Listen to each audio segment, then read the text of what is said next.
Hey everybody, it's me, Professor Herring. How are you? I want to give you guys some general class feedback on your draft ones. So each of you are going to be getting back individual feedback from me after the group critiques are finished.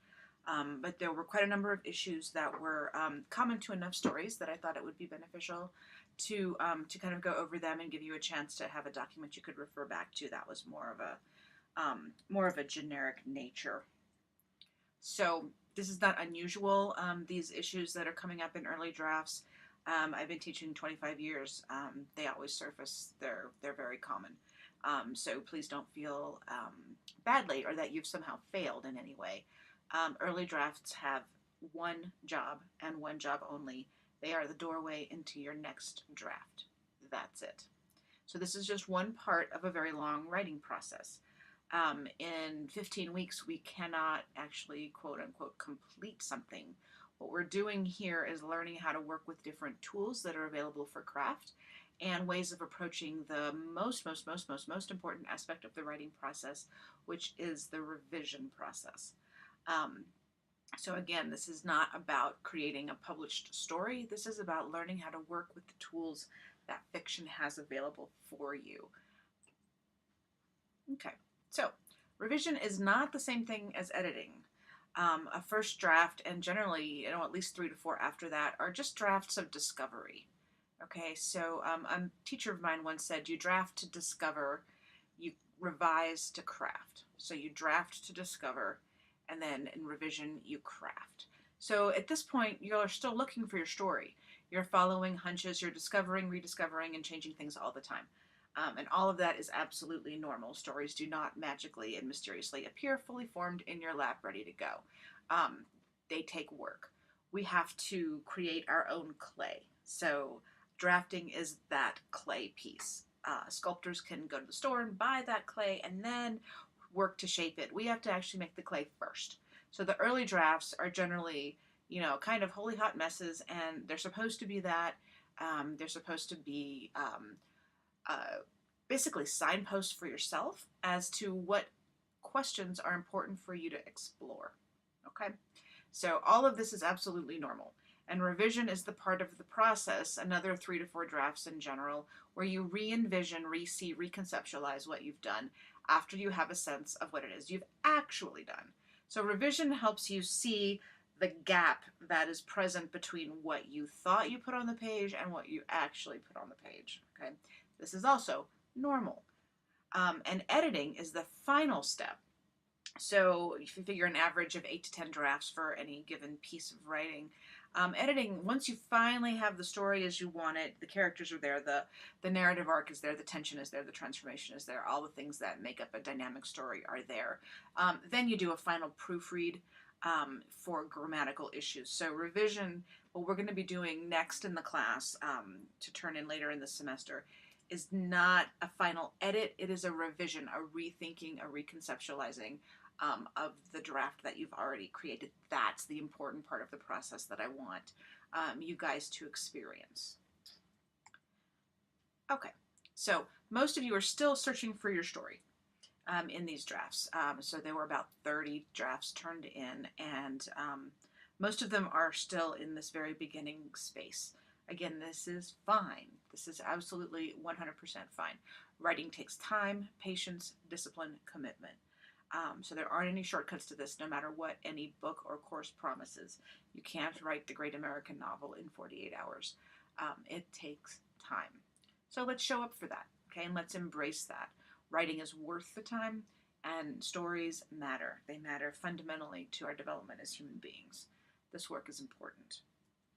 Okay, so having said that editing is the final step in a very long process, significant surface errors get in the way of us even being able to help one another find the story that's hiding under that. Okay, so this doesn't mean a typo here, a typo there. These are surface errors that actually get in the way of the comprehension of the piece. Okay, so if you're one of those people who had these severe surface errors, I did make note of that on your individual story that you'll be getting back from me. But just a real quick review kind of for everybody. Here are the big ones. So number one, run-on sentences. Okay, run-on sentences were a problem in quite a number of stories. I understand that there are stylistic choices that a writer might make to use run-on sentences, but it's important that you understand how to use the punctuation correctly before you um, break the rules. Okay, so Picasso knew how to draw realistically, beautifully. He was technically incredible before he decided, nah, I'm going to make cubed people for a while. Okay, so first you ground yourself in the rules of standard English. Then you can make a conscious choice of how you might want to break them for a particular purpose. Okay, so we don't just break rules of punctuation for no reason. We break rules of punctuation because we feel like it might enhance the reader's experience, not detract from the reader's experience. Okay, so if your story is one of the ones where I've marked this as an issue, these are getting in the way of the comprehension of the piece. Okay, so a run-on sentence is also called a comma splice. It all depends on what year you went to school. And this occurs when two complete sentences are joined only by a comma. So example, she went to the store, she bought milk. That's a run-on sentence. We have two complete thoughts. She went to the store is one thought, and she bought milk is another thought. So a run-on sentence has three ways to be addressed. You can create two complete sentences using a period. You can use a semicolon to join the sentences instead of the comma, but be careful that you don't get semicolon happy. Some people get really freaky semicolon happy, and it has a detrimental effect most of the time. Or the third way, you can use a comma plus a conjunction. And conjunctions are and, or, nor, for, so, yet, and but. Okay. So again, before you get to break the rules of punctuation, you have to actually learn the rules of punctuation and then make the choice, and that you can then articulate. So if I say, so why was there 7 pages of run-on sentences? You can say, well, I was going for this effect, the blah, blah, blah, blah, blah. And you need to be able to tell me what that effect is. Okay, so you kind of have to earn the privilege to mess with the English language. Next, verb tenses. Don't really mess with these. So they matter. They matter tremendously. They are how the reader understands where we are in the narrative time of the story. Okay? Verb tenses must be consistent throughout a story. So if your primary story, the main story you're telling, is in past tense, you want to stay there unless you're taking us back into a flashback. But there's a warning about using flashbacks, which I'll address later on. But if you're moving in flashback from present tense, then you'll move into the past perfect tense for that flashback. So in this example, I walked home. The verb walked is in past tense. If you were going to take us into flashback, you can just say, I had walked home. That verb takes us back. So you don't need transitions like, I remember the day when I walked home from school that day, blah, blah, blah, blah. You're able to use the verbs to smooth us forward and smooth us back. Okay, this only works if your verbs are set up in the correct way. So if your story is in present tense, the whole book of the story is in present tense unless you're going into a flashback, at which point you'd use just the simple past tense to take us there. Okay, so your verbs are signposts. They're signals and they ground the reader in narrative time. They matter tremendously. Okay, another thing to watch for stylistically are random eyeball movements. Okay, this is an epidemic among most beginning writers. Eyes are everywhere. Eyes are rolling, looking, seeing, watching. There's so many issues with eyeballs, I don't even know kind of where to begin. But first of all, you might want to do a search in your document for all forms of the word eye. Eyeballs, looking, eyes, gaze, saw, watched, all these sort of things like this. And so a couple of issues to primarily point out. First of all, unless your character's eyes have been actually taken out of the skull, they're not doing anything. So the gaze is what is looking around. Okay, so the eyes are not, his eyes, let's see what would be a good example. His eyes landed 4 feet in front of her. Okay, not really. Or if really, then that's a whole different kind of story. Okay, so you're generally wanting the word gaze when you use the word eyes. Second, looking at things just isn't dramatic. She looked at him, he looked at her, they looked at the sky, woo! That's fascinating. So what is it that they're actually doing? What are they seeing? What are they experiencing? These are far, far, far more dramatic and interesting choices. Okay, the interesting choices live in the things that are seen, the things that are experienced, not in, and these are called filters, and I'll address this later on in the video, not in the filters that are preventing us from actually being in the direct experience of the scene. Okay. So dialogue punctuation. I know that we have not gotten to this chapter before the draft was due, but for those of you for whom this was an issue, please, please, please make chapter 6 in your Gotham book your very, very, very best friend. So, key points on dialogue punctuation. First of all, indent the first line of dialogue, so don't left justify it. When you use dialogue tags, they need to be placed on the same line as the speaker, as the actual line that's being spoken. Otherwise, that dialogue tag gets attributed to the wrong line and then the wrong character, and the reader gets completely lost and doesn't know where to go. Okay, so the reason for punctuation and the reason for standard rules of English is to help the reader have a smooth reading experience. Okay. Next thing is that the closing punctuation goes inside the quotation marks. Okay, so a lot of people were putting that end punctuation outside the quotation marks. That's not the correct way to do it. And there's an example here on the screen for you. Okay, so in terms of dialogue tags, the word said is your very best friend. Avoid fancy replacements for that word whenever possible. The reason that said is your best friend is because it is pretty much invisible. Okay, you don't want to draw attention to the writing. You want to slip the reader into the experience of the story. So when we have all kinds of crazy words to just say said, the reader gets hit upside the head basically with, oh my God, right, I'm reading something. Oh my God, we're saying something. Oh my God, why don't we just say said? Okay, so people usually there's some pushback about this, but I promise you, said does its job and it does it invisibly. It anchors the reader to the line of dialogue with the correct character. That's all a dialogue tag needs to do. Okay, so building on that, avoid adverbs and dialogue tags, she said sullenly. Okay, so most of the time, you're not going to need to qualify the word said. Okay, why, you ask? Because the context of the scene, the line of dialogue itself, the things that are happening around that line of dialogue should be doing that work. Okay, so generally speaking, adverbs and adjectives are lazier than strong nouns and verbs. When you find the right noun and you find the right verb, you don't need so many adjectives and adverbs to prop them up. Okay. Next, don't place quotation marks around every single line in a dialogue. Okay, so some of you were, say somebody said like 7 sentences. Some of you were putting quotation marks around every single sentence. The quotation marks go at the beginning and at the end of that block. So in this example, this is all from one character. Hey, I can't wait to meet you after work. Want to go have a beer? 3 sentences, 2 quotation marks, one in the front and one at the end, not after every single sentence. Don't put 2 characters' dialogue on the same line. So if you ever see back-to-back quotation marks, and I've made that in red for you right there, you know you've probably made a mistake. So here's an example. So if this was 2 different characters speaking, I want to go home. We'll go home tomorrow. They need to be on different lines. Okay, that's how the reader understands that we're going to a different speaker. Okay, easy peasy. Spell check. This should be a default action all the time. I realize spell check doesn't catch everything, but it catches a lot.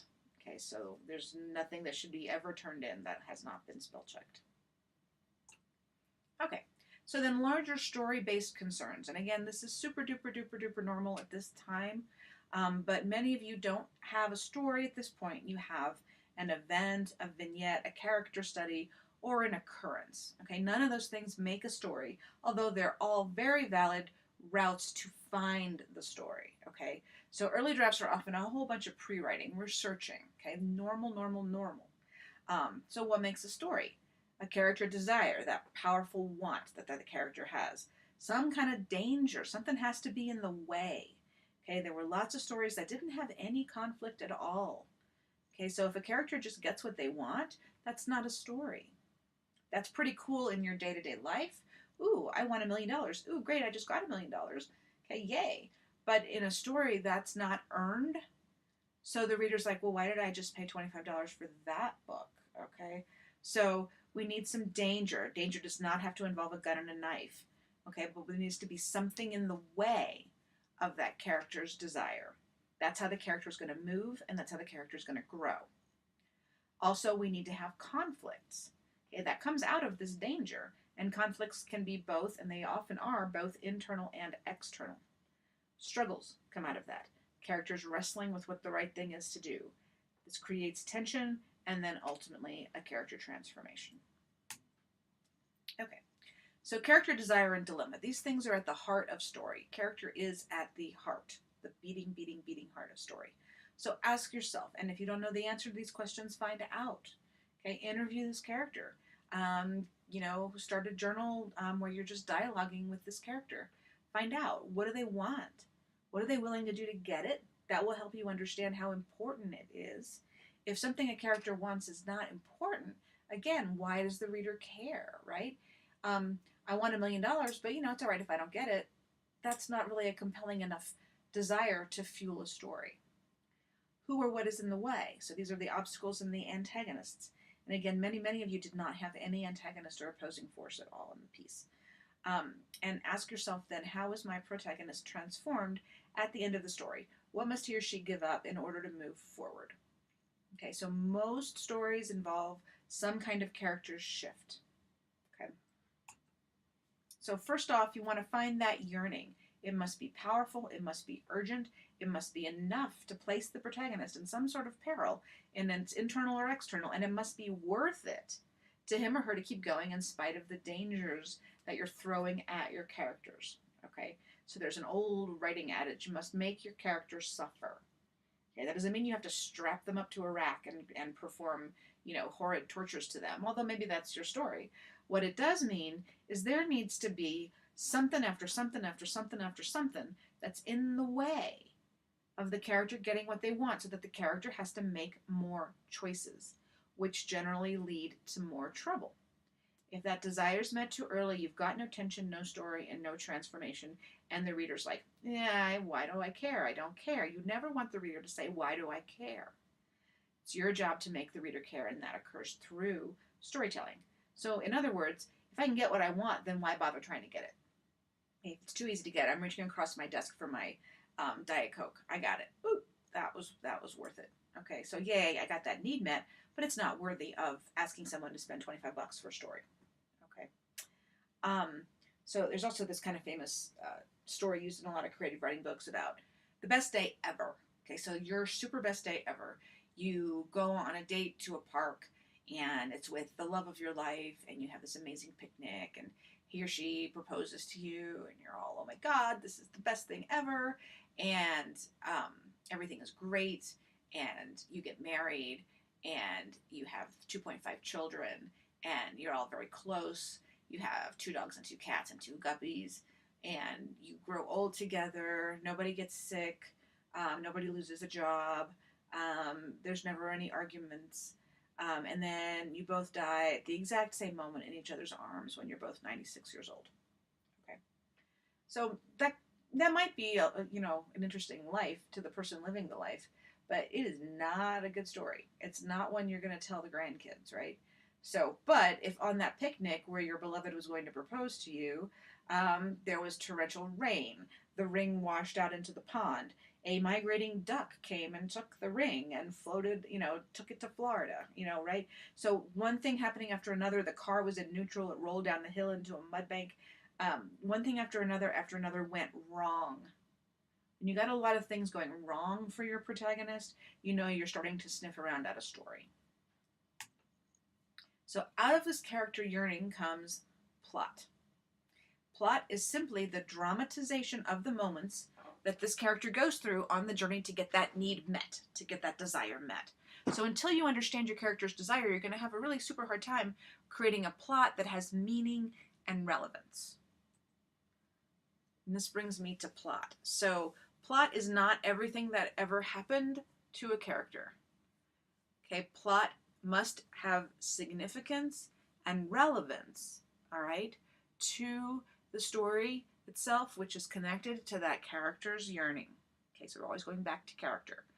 So plot is not a bunch of things happening. No matter how awful, violent, tragic, etc., these things are not plot. These things are just things happening. Without these things being connected to a character yearning, the reader cannot understand why they matter. So they don't understand the significance of the plot points. Without this primal understanding, the character is just leaping along fighting dragons. One dragon, two dragons, three dragons. Woo! Nobody cares. Nobody cares until we understand why fighting that dragon matters profoundly to that character and what is at stake for him or her. What is going to be lost? What is going to be gained? Why does this matter primally right here, right now, in the direct moment of the story? Once you got that, slay as many dragons as you want, okay? But don't please make the mistake of thinking that a tragic event in and of itself is enough to create a compelling story. It isn't. It's simply an event that has no meaning in the land of the story without that connection to the character yearning. So a series of events is simply a series of events, unless it's connected back or until it's connected back to that character's desire and dilemma. Okay, and readers are ruthless, okay? Even if you're not trained yet to read as a writer, you know when you're reading along and you're like, what? Why am I here? I don't care, so what? And when you say so what, you put the book down, okay? So your job as writers is to make the reader care by putting us squarely with a character who is risking something to get something. So this doesn't have to be action-adventure things, okay? Desires are often internal and transformation is internal. But in story, those internal shifts must also be externally dramatized, and I'll talk more about that later on in the video. But this is how the reader connects. The reader does not connect with thinking. So a tip to help you determine what should be in the story and what's irrelevant to your story, return to that major dramatic question and the character's yearning. The events and scenes that connect to dramatizing those things could be a fit. Everything else can go. It was just things that you had to write to find the things that you need to keep. Okay, no harm, no foul. This is a draft. We're going to another draft. This is practice, and this is process. Okay, summary versus scene. This is the old telling versus showing question. Okay, so I'm sure you've heard many times, the book mentions it, show, don't tell. Okay, so fiction actually uses both. Writing uses both. We need them both. If we dramatized everything, a story would crawl along at the pace of a snail. Okay, we want to dramatize the parts that involve emotional transformation and the threat, the danger, that helps reveal the things that are at stake for that character. Readers connect with what they can directly experience, not what they're told about. Okay, so then we summarize, which is the telling, kind of the connective tissue. She went to work. Okay, if nothing happens on the way to work, we don't need a scene there. We just need to know that she got there. Okay, but we generally need far less of this than you think. So this show, don't tell, summary versus scene, this is a real challenging distinction for most students. And in fact, you may want to, for your next version, simply focus on scene building, creating a super strong scene that has dramatic tension, that has conflict, that has setting, that has believable dialogue. That's hard enough, okay? And that's perfectly valid for your revision if you want to just focus on really building a dynamic scene. Scenes are the building blocks of fiction. The summary, the telling, holds those scenes together. Okay, but for many of you, the ratio was very far off. There was far, far, far too much telling and summarizing and far too little dramatizing. Okay, filters. So I mentioned this in the beginning of the video a little bit. Filters are simply words and phrases that filter the reader's direct experience. Okay, so I'm opening this book and I'm looking at these words and I'm stepping into that world. Okay, so I don't want any barriers in my way. Generally, when you start to identify filters and you can really start to see them in your work, your prose is going to just snap to life pretty quickly. This is a real easy thing to understand and a real easy thing to catch and change. Most of the time, filters can just be cut right out. So here are some filter clue words: looked, saw, realized, noticed, remembered, felt. Okay, notice these are all soft verbs. We used to call them linking verbs back in the day. I'm not sure what they might call them now. But these are words that do not take direct objects. So, for example, here's one with a filter. I looked out the window and saw a cat. The filter is, I looked out the window and saw. That's 7 words that you don't need. Instead, just prevent what is seen. A cat perched in the third branch of our pine tree. Boom. There I am with the cat, looking at the cat. I don't need the filter. The filter is a weight on a sentence. It's dragging it down into the mud and the muck. Okay. So filters are generally a super, super issue when people use first person as their POV choice. So here's the issue with that. We know that because we're in first person, anything we see as readers is going to be what the narrator is seeing. So we never need to say, I saw, because we know there's only one person who could be seeing it, and there's only one way that we as readers could see that, is through the lens of that character. Okay, so these are just really, really easy things to find. You can do search and find for them. You can almost always cut them out. Present instead the direct experience. Use strong nouns, use strong verbs. Put us right there in the moment without having to sort of soft step up toward what's important. Okay, internalization versus dramatization. So writers are great ponderers, right? We're thinking and we're pondering and ruminating, and we're always like, yeah, I wonder what's wrong with the world and what's right with the world, and we're imagining, and we tend to be a little more introverted. So a lot of times people's story drafts are an introverted person kind of sitting around thinking. Okay, this is normal. As I said, I've been teaching a long time. I see this all the time. This is a really normal step in the development of understanding the craft of fiction. But, people do these things, right? We do think, we do wonder, we do ruminate, but, it's not dramatic. You ever try to watch somebody think? Not terribly exciting. So notice how much of your story, and again, this is really a particular problem when we use the first person point of view, because that seems to by default put us in the head. Notice how much of your story is internalization. You want there to be much more dramatization instead of internalization. So while it is true that most protagonists go through an internal change as part of their story arc, you need to make sure that you can find a way to actually dramatize that movement. Okay, so sitting in a room and thinking is generally not going to work in fiction. Okay, there's always exceptions, but generally it's not going to work. It can help you to think about a film. So as you're looking at your scenes, what is your character doing? What can we as readers see? What can we participate in? Thinking about questions like this will also help you create scenes. So 3 hours of watching somebody sit in a chair is really going to be a challenge for the director, right? The ability to internalize, the ability to get into a character's thoughts, this is one of the most fantastic tools that fiction writers have, okay? But it's far, far too easily overused and relied upon at the expense of the internal drama that will evoke that internal shift. Okay, why is it overused? Because it's way easier to say I'm thinking about something than it is to actually create a scene in which it shows a character doing something. It's kind of as simple as that. Okay, so it's something to look for. Go back and look how much you got thinking, how much you got not moving, and shift. Okay, the major dramatic question. So a short story generally has one single overarching dramatic question. This question is what pulls the reader forward. It creates the tension, helps to create the tension within the narrative. The dramatic question, and we're going back again to character, is connected to the protagonist's yearning and the transformation that she's undergoing. So ask yourself, can you clearly state your dramatic question? You should be able to. A dramatic question is not thematic. It's specific to the text, to the story itself. So example, will character X move to Toledo? That's the struggle that this character is going through. Okay, so this is specific to the character and to the circumstance. It's not a question about, is true love possible? Okay, that's a thematic question.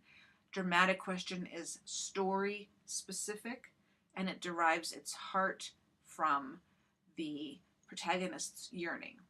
Theme, as you're seeing, is connected to those two things as well. So the theme is the larger question that is being explored through these very specific character yearnings and dramatic questions. All right, dialogue. Everybody's favorite dialogue. Dialogue is really hard. And it's challenging for a lot of you, in spite of or including punctuation issues. So some tips to remember. Dialogue is never, ever, ever, ever, ever only for the benefit of the reader. Okay, so it's not a way that you as the author gets information in the hands of the reader. Dialogue is an exchange between two living, breathing characters on the page. So informational, expositional, backstory dialogue that is only to give the reader what the reader needs to know will not work. Okay.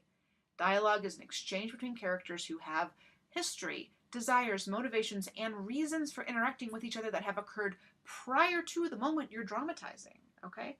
So we have to write a lot to get to the moments that actually stay in the story. Characters who know each other won't take the time to summarize how they met for the benefit of this imaginary reader, right? So if I'm having lunch with my sister and I say, "Oh, Melanie, my younger sister, it's so great to see you. Have you gotten anything for Mom? You know, her birthday is February 7th, and I think she's going to be 75 years old. She was born in when? 1941? Right? These are things that people know who know each other. So that dialogue, it's not something you'd ever say to somebody. It's not going to advance the story. It's not going to reveal character. It's simply providing information for the reader, and that is not a good use of this very important tool of dialogue. Dialogue both reveals character and propels the story forward. Dialogue takes a boatload of practice. Okay. Some people have a natural ear for dialogue. Some people have a natural ear for characterization. Some for pacing. Some for story. Very few people got the whole toolbox. Okay. So understand what you're strong at and understand where you still need to work and work to bring things into greater balance. Okay. Nobody gets it all. That's also normal, right? So dialogue is in the character's actual voice. It's not in the author's voice. So each character has their own unique way of speaking, just like each person has their own unique way of speaking. Emotions. Dun, dun, dun. Okay, so writing about emotions is hard because having emotions is hard. Okay, but the emotional payoff is what the reader's looking for. It's why we laid down the money for the book. It's rarely the right choice to summarize the emotional transformation moment. And I know many of you are still looking for this emotional transformation moment. Your stories do not yet have this moment of change. So, having said that, however, writing about emotions well rarely involves actually using emotion words, such as angry, sad, happy, joyful, moody, etc. Those words are dead words. Okay, they're abstractions, and most of the time they just are dead weight, again, for your sentences, like the filters are. They don't have any meaning. Instead, use scene, direct action, and direct reaction to show and to convey that emotion. So generally don't state she is angry. Show us how that anger manifests in that particular character at that particular moment. And that will reveal far more of what's of value to the story than any abstraction will. Okay, don't shortchange the reader. Sad means nothing. Happy means nothing. Put the character in those circumstances and then step away from the scene. Avoid what's called authorial intrusion and interpretation. This means don't tell us how to feel and interpret a scene. The scene should be strong enough that the reader infers the emotion on his or her own. One of the pleasures of reading is connecting these dots. Don't take that away. Don't tell the reader what to feel or how to interpret the story. That's not your job. That's the actual story's job. Melodrama and sentimentality. Okay, so a good rule of thumb, avoid overwriting. Okay, so instead of slapping down a bunch of adjectives and adverbs, as I've mentioned before, find the stronger nouns and verbs that will do the work of the sentence. Nouns and verbs are the heavy lifters of sentences. Be really careful how you choose to burden your sentences. Okay, sentences are the bones of story. Cliches. Watch out for these. They have a real tendency to flare up when you're writing about an emotional event. Look especially for anything having to do with tears. Find another way to convey sadness that is specific to your character. If you must use a tear here or there, don't fall into cliches with them. Don't have them coursing down faces, running in rivulets, washing down cheeks, etc. Tears are generally more subtle than that, and you want to be more subtle too. I promise you, it'll pay off in the emotional impact of the writing on the reader. Okay, this is another issue in quite a number of stories.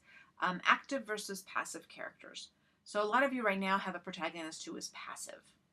That is a very, very difficult narrative choice to pull off because a passive character means that everything is being done to this character by some opposing force, by some outside agency. Okay, there's a real tendency to move into victim mode with these kinds of characters, and victim characters are really difficult for readers to connect with. Okay, characters generally need to be doing something. So a lot of characters, the character arc is actually this transformation from a passive character to an active character through events in the story. So something happens to this character who was once more of a victim kind of character that causes him or her to take agency over the journey. Okay, a strong protagonist eventually will take agency over their destinies. They will become active if they don't start off this way. So ask yourself, what can you do to give your protagonist more agency? Flashbacks.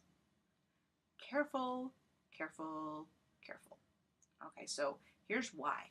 Anytime you use a flashback, you take the reader out of the primary story. The question in the reader's mind is going to be, why are you doing this to me, beautiful author? Why are we here now? When are we going back? Why are we blah, blah, blah? Where did we go? Okay, so when you choose flashback, you want to make sure that it is essential to the reader's understanding of the primary story and the exact moment that you're interrupting that primary story. So it's like you're in the middle of something, you're having this great conversation with somebody, and then all of a sudden an entirely new scene occurs, right? An entirely new setting, year, conversation, and you're going, I was just in the middle of this really awesome conversation, and now I'm back in 1843 for some reason. I am so confused. Why? Okay. So flashback is a tool that we have, right? It's a great tool, but you want to use them judiciously, and you want to be sure you know why you're using them. It's real common that writers will think that we need a heck of a lot more backstory than we actually need. Okay, so if your whole story is basically a flashback, you've got a clue there, right? That you've started your story in the wrong place. Beware what's called the bookend story. This is the story that begins in the primary story, but quickly goes back into a flashback that takes up the majority of the page weight of the story before we come back to the present. So if you've got one of those, you've likely started and ended in the wrong place. The story you actually want to tell is in the middle. Okay? So again, no harm, no foul, right? Now you know. So this is a common thing that you see in early drafts. This is all part of finding the story. Okay, so next steps. Okay, you'll be getting critiques back from the members of your group, and you'll be getting an individual critique back from me. And then we have quite a number of weeks before the next draft is due. Okay, this is on purpose. I built this in on purpose so that you have time away from the work, that you have time to incorporate many more tools of craft, and that you're less attached to the first version. Okay? Because you need to be able to step aside and let it grow into the next thing. Okay, so this next draft is not the final draft, it's just the next one. Focus on the process. Focus on deepening your understanding of what your story is.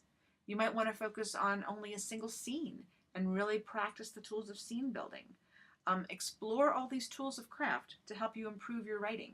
Okay, it's a real gift to have a group of people looking at your work. That's hard to find. Okay, so take advantage. And here's my super secret suggestion. Start it over on a new document, new piece of paper. I know, I'm crazy, right? Every time I do this lecture in a live class, I can see the looks cross people's eyes, right? So here's why. The mind wants to solve a puzzle. That's what it does. That's what it lives to do. That's what it loves to do. And so in these early stages of your understanding of how fiction works and your story drafts, you're still in discovery mode. There's also, for new writers, kind of an increased tendency to be overly attached to individual words, phrases, and the story that you've already written. That's not going to help you grow as a writer. And what happens, if you're looking at the exact text that you just turned in, the mind sees it and it will move into a fix mode, and it will want to only manipulate what it currently sees in a different way. And most of the time, what's there isn't working. Now, it did its job. Okay, this does not mean it's failed. It's done its job. It's gotten you to this next step. That's all it had to do. Okay, so revision is not rearranging the furniture in the living room. Rearranging is taking all of the furniture out of the living room and then making conscious choices about what goes back in, what you still need to go to the store and buy, what you want to change. Okay, so a lot of early drafts simply can't be, quote, fixed. They're not supposed to be fixed. They only have to exist. But early drafts are built upon, and that's what revision is, an evolution of what came before it. Okay, so don't tinker with what you've got, reimagine. It's bolder, it's braver, and it will create much more dynamic work. Here are some things to try. Try making a plot point outline. That will help you ensure that you're hitting the major dramatic moments. And what that means is, just on a piece of paper, what are the key things that have to happen as my character goes through her journey? Who's in his or her way? How does that manifest? Okay, these things will help you think about scene, think about what can be dramatized, and help you focus. You might want to also try interviewing your character to get to know him or her a little bit better. Make sure you listen to what they're saying. Okay, don't predetermine what they're going to say. Pay attention to your antagonist or antagonists. Lots of you don't yet have any opposing forces at work in the draft. Without opposition, the protagonist is not going to move. Okay? People rarely will make a step forward to change unless they're kind of forced to. Okay? So we need this antagonistic force. An antagonist isn't necessarily bad or evil. An antagonist is simply something or someone that is in the way of that character getting what they want. Okay? So there's no tension, no story. So who or what is your antagonist? Explore what they want. That'll help you empathize with the antagonist. You know, we have to love all of our characters. Your antagonist wants things too. He or she has a backstory too. Find these things, okay? They'll deepen your work. So an example of an antagonist that's not, just this evil villain, right? I think a lot of people think an antagonist has to be evil. Say someone is in a coma, and that person's wife wants to remove life support. They've had this conversation. He has a living will. She wants to make this decision. So then here comes the daughter who says, no, I'm not going to let you take dad off life support. Okay. Daughter then becomes the antagonist to the mother. Daughter's not evil. Daughter wants her father to be alive. Mother's not evil. Mother wants to, ensure that she upholds the wishes of her husband. Both these people are grieving a profound loss and change in their life. One is just in the other's way. Okay? That's how opposition works. So remember, writing is a process. It takes time. It takes patience. It takes discipline. It takes compassion for yourself and for your work. Great stories do not magically appear fully formed in your laps, right? You're not the one special person for whom that happens. What a fantastic relief, right? Whew, everybody has to work at it. What a cool thing. So stories evolve over many, many drafts, many years of study and reading. You're reading, right? Absolutely everything you can. And stories evolve with practice. Writing is both art and craft. Practice them both and move forward.